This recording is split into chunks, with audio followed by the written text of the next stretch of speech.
Hi, back for another little lesson, this time on chanting and how to chant if you are really a beginner. So, when I say chant, I'm talking about the people that are usually readers of the Orthodox Church. They're often ordained, although in smaller parishes you may not have anyone that's been ordained. And they may wear a black cassock. If they've been ordained, they would be in church. And they're reading out typically parts of the Psalms that are appointed for a particular service. So, reading is a skill that almost anyone can learn. And there are times in the Orthodox Church, even in services, when we might need someone who's not an ordained reader to jump in and chant a part of the service. This is also a way of prayer that you can use at home in your own daily prayers. A lot of people may start out by just reading prayers aloud in a normal reading voice, but you can learn to do them by chanting, and that's a very traditional way of praying, even alone in your own home. So let's talk about how we do this. Chanting is done when you identify a particular note that's comfortable for your voice, and you simply read on that one tone instead of having the normal modulation that happens when you're reading the way that I'm speaking right now. So I'm going to take Psalm 50, which is a very familiar psalm to us who are Orthodox. We hear it over and over again in our services, and we may do it in our daily prayers as well. I'm going to use that as our example. So for me, if I just get relaxed and find a comfortable note and just sing ah. Ah, mine is pretty low. My note is fairly low. Ah. It's not a magic note. There's no specific note that it has to be. Some people's voices are higher and some are lower than mine. So the first thing you want to do is just find a really comfortable place where you could go ah forever and it wouldn't hurt your voice. Okay, and then the next step, once you've identified your note, is you want to start reading all on that note. So listen to how I do this with Psalm 50. Here's my note that I'm choosing. Ah, have mercy upon me, O God, according to thy great mercy, according to the multitude of thy tender mercies. Blot out my iniquity. Okay, so all I was doing was chanting that psalm on one note. Okay? It doesn't, like I said, there's not a magic note. I could do it a little bit higher. There was my first note. Let me try this note here. Have mercy upon me, O God, according to thy great mercy, according to the multitude of thy tender mercies, blot out mine iniquity. It's perfectly fine on that note too.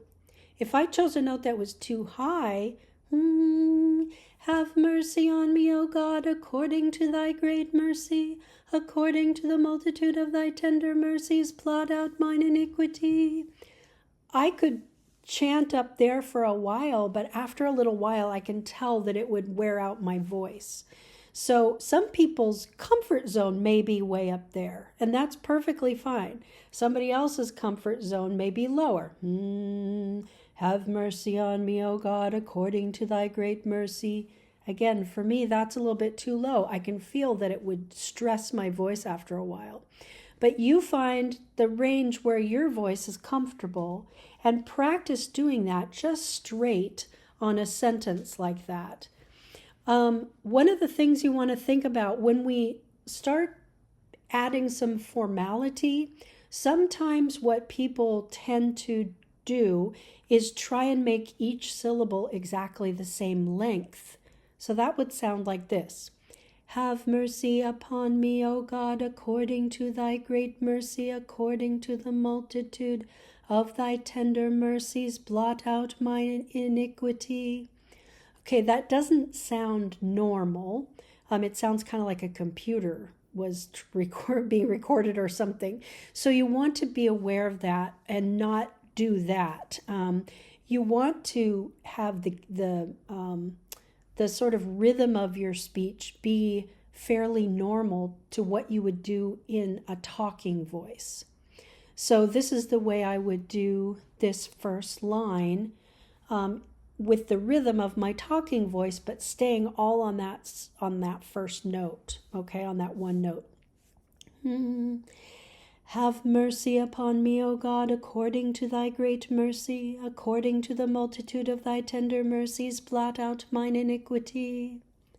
Okay, so you can practice going through the whole psalm that way on just the one note, keeping it all on that one note.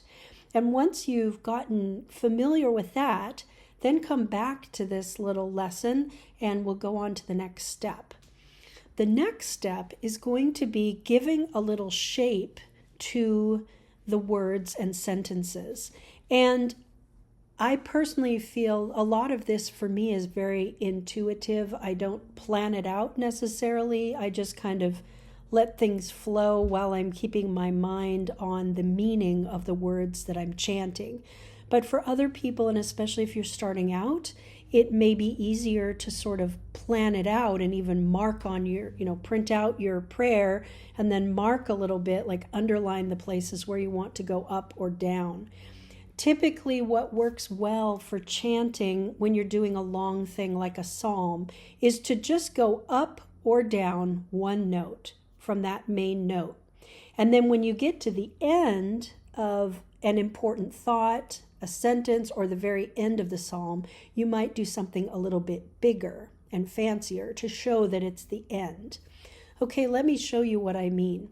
I'm going to look at this first sentence. Have mercy upon me, O God, according to thy great mercy, that first section. So the important thing here is mercy. We're asking God for mercy. So I might choose to emphasize that word a little bit. Let's see, without more planning than that, I'm just going to try it. Have mercy upon me, O God, according to thy great mercy. According to the multitude of thy tender mercies, blot out mine iniquity. So you can see I did a couple of little up and downs there. And actually, I kind of misstated. I said, sometimes it's easiest to just go one note up or one note down. But a lot of people do this dun, dun. They skip a note and go down, which is what I did there. Have mercy upon me, O God, according to thy great mercy, according. So that in music terminology is a fourth. If you think of the song, Here Comes the Bride, that's a fourth. Those notes are 4 notes apart. And that is a very typical relationship of notes that people choose to do. One of the things you want to avoid if you're going down like that is not to scoop back up. Let me show you. Have mercy upon me, O God, according to thy great mercy, according to the multitude of thy... Don't do that. Okay. Don't do that. According to the... Okay. You want to keep it nice and clean. No sliding. Keep it nice and clean if you're going to go down. But I'm going to go ahead and chant Psalm 50 in just a normal, simple style. For me, I'm used to chanting. I've been chanting for 30 years, and I'm also musically trained, so I hear a lot more movement in my own head than what most people would typically hear in church, unless it's called for because it's a part of a big piece that the choir is about to do. I'm going to try and keep it rather on the simple side, and then I'll do another version that's a little more fancy where I do some different cadences that you might find interesting. And I think you can learn by just hearing how I do it. Okay. Have mercy upon me, O God, according to thy great mercy, according to the multitude of thy tender mercies, blot out mine iniquity. Wash me thoroughly from my sin, and cleanse me from my sin. For I know mine iniquity, and my sin is ever before me. Against thee only have I sinned and done evil in thy sight, that thou mightest be justified in thy words, and prevail when thou art judged. For behold, I was shapen in iniquity, and in sin did my mother conceive me. For behold, thou hast loved truth, the unclear and hidden things of thy wisdom hast thou made clear to me. Thou shalt sprinkle me with hyssop, and I shall be made clean. Thou shalt wash me, and I shall be made whiter than snow. Thou shalt make me to hear joy and gladness. The bones which thou hast broken shall rejoice. Turn away thy face from my sins, and blot out all mine iniquities. Create in me a clean heart, O God, and renew a right spirit within me. Cast me not away from thy presence, and take not thy Holy Spirit from me. Restore unto me the joy of thy salvation, and steady me with a guiding spirit. Then will I teach transgressors thy ways, and the impious shall be converted unto thee. Deliver me from blood guiltiness, O God, thou God of my salvation, and my tongue shall sing aloud of thy righteousness. O Lord, open thou my lips, and my mouth shall declare thy praise. For if hadst thou desired sacrifice, I would have given it thee. Thou delightest not in burnt offerings. Sacrifices to God are a contrite spirit. A contrite and humble heart, O God, thou wilt not despise. Do good, O Lord, in thy good will unto Zion, that the walls of Jerusalem may be built up. Then shalt thou be pleased with the sacrifice of righteousness, with burnt offering and whole burnt offerings. Then shall they offer bullocks upon thine altar. Okay, that was actually a good example because this translation is a little bit different than what I'm used to. So you heard me make a mistake in the middle where the words were interpolated in a way that I wasn't expecting. And what did I do? Did I break down and go, oh, no, oh gosh, sorry. No, that's one good principle to learn if you're going to be a reader in the church or a singer. Don't apologize out loud in the middle of a service, because what does that do? That distracts everyone from the prayer that they're trying to pray, and all of a sudden now they're focusing on the fact that you made a mistake. And whether it's just the person standing next to you or the whole congregation because you've done it loud enough for everyone to hear, it's inappropriate, it's unnecessary, and it's actually a distraction.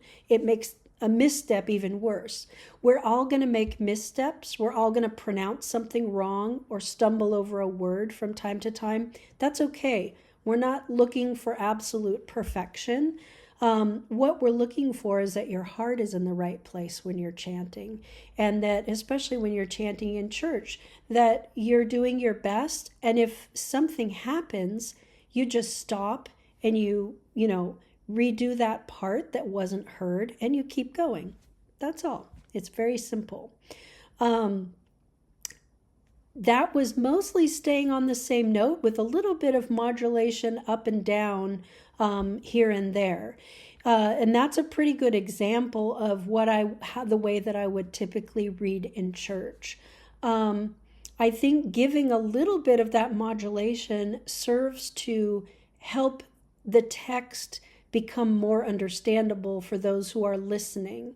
If it's all completely on one note, have mercy upon me, O God, according to thy great mercy, according to the multitude of thy tender mercies, blot out mine iniquity, wash me thoroughly from mine iniquity. You can do it that way. It's not wrong, but I think it's a little bit harder for people to grasp the meaning when they're listening and praying.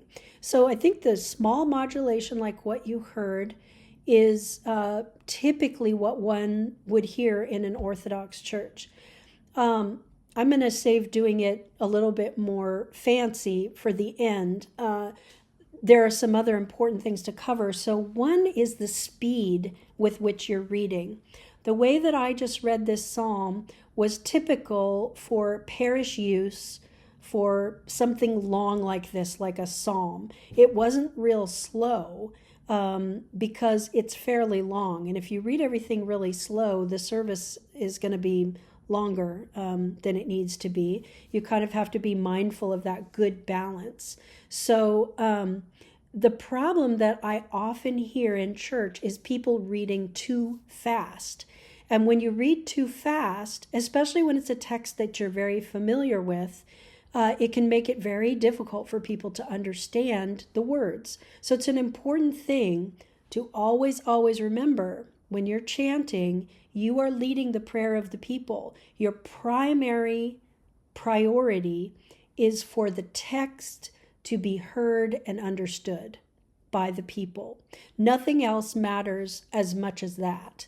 So paying attention to your speed is important. Let me give you an example of reading that is too fast. Have mercy upon me, O God, according to thy great mercy, according to the multitude of thy tender mercies, blot out mine iniquity. Wash me thoroughly from mine iniquity, and cleanse me from my sin, for I acknowledge my iniquity, and my sin is ever before me. Okay, you might hear reading at that pace if you're in a monastery. They tend to do things a little bit differently because they are literally reading Psalm 50, I think twice a day, every single day at a minimum. And they all have it pretty much memorized. It's a different scenario than parish use. That is too fast for parish use. You also don't want to go super slow and sort of emphasize every single word more than it needs to be, because that is also distracting. So here's an example of that. Have mercy upon me, O God, according to thy great mercy. According to the multitude of thy tender mercies, blot out mine iniquity. Okay, that's a little too slow. The other thing you don't want to do is push and emphasize certain words, like this. Have mercy upon me, O God, according to thy great mercy, according to the multitude of thy tender mercies, blot out mine iniquity. So, part of the reason that we chant in the Orthodox Church is to weed out the emotion, because as people, as human beings, we often tend to infuse things with our own emotions. So let me give you an example of what can happen when people are reading rather than chanting. This is one of the reasons why we typically chant in church. A big part of what we're doing in our prayers, Orthodox Christians, is trying to let go of our passions, not embrace them and invite them to take over the party, which we all know can happen with human emotions. So here's an example of what happens when people just read and put in their own emotion. Have mercy upon me, O God, according to thy great mercy. According to the multitude of thy tender mercies, blot out mine iniquity. Wash me thoroughly from mine iniquity, and cleanse me from my sin. For I acknowledge mine iniquity, and my sin is ever before me. Against thee only have I sinned. Anyway, you get the idea. It's perfectly fine to have emotions attached to this hymn, and to have the heart engaged in a way, but the heart and the passions, there's a difference between the two of them. It's something that takes us a long time to discern as human beings, but this is why the church gives us the tradition of chanting, and it's important because it kind of weeds out the passions. So when you're chanting, you want to think more about chanting with clarity, at a good speed, not too fast, not too slow. And also the range of your voice is important. So when you're chanting in church, you can't chant quietly, otherwise it's really difficult for people to hear you. Even if you're chanting perfectly and enunciating every word, if your voice is too quiet, it's going to be too difficult for people to hear. You also don't want to be shouting the Psalms. Sometimes people can kind of go overboard and be a little too loud. You just want to speak with a nice, confident, strong voice that's not overbearing, at a good pace, enunciating the words, and using a little bit of modulation to kind of give some shape to the sentences and the sections of words that put a thought together. So the last thing I want to mention is just enunciation. You'll notice that I enunciate all my T's and S's and C's. It's important to do that because it also carries the meaning better to the people. So that's one other thing to just pay attention to. All right, hopefully that helps you guys. learn a little bit more about chanting. And I think if you just practice on your own when you're doing your daily prayers, you'll have it in no time.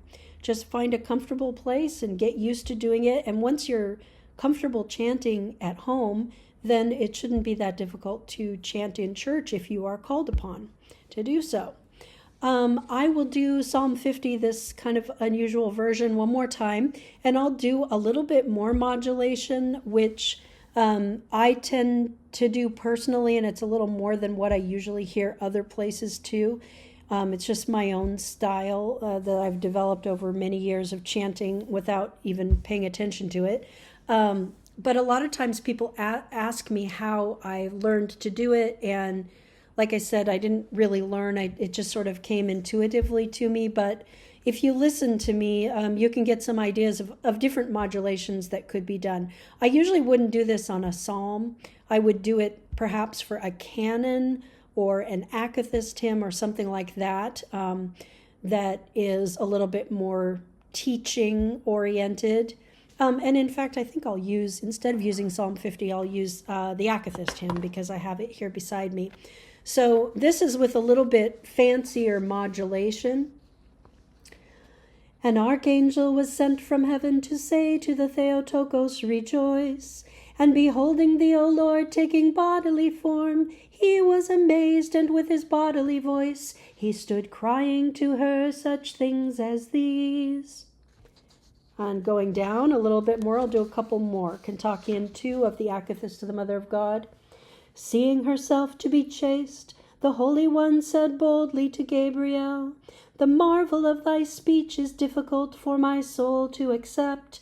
How canst thou speak of a birth from a seedless conception?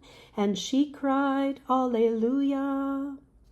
Seeking to know knowledge that cannot be known, the Virgin cried to the ministering one, tell me, how can a son be born from a chaste womb? Then he spake to her in fear, only crying aloud thus. I'll do maybe one more here. Kontakion 3. The power of the Most High then overshadowed the Virgin for conception, and showed her fruitful womb as a sweet meadow to all who wish to reap salvation, and they sing Alleluia. Having received God into her womb, the Virgin hastened to Elizabeth, whose unborn babe at once recognized her embrace, rejoiced, and with leaps of joy as songs, cried to the Theotokos.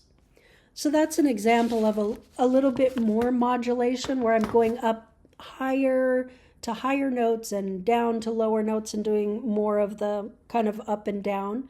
And it's very tailored to the text, as you could probably tell.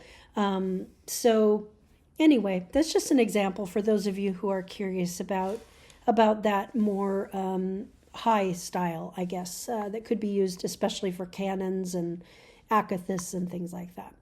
Okay, hopefully that was helpful, and you guys can get off to some chanting. All right, bye-bye.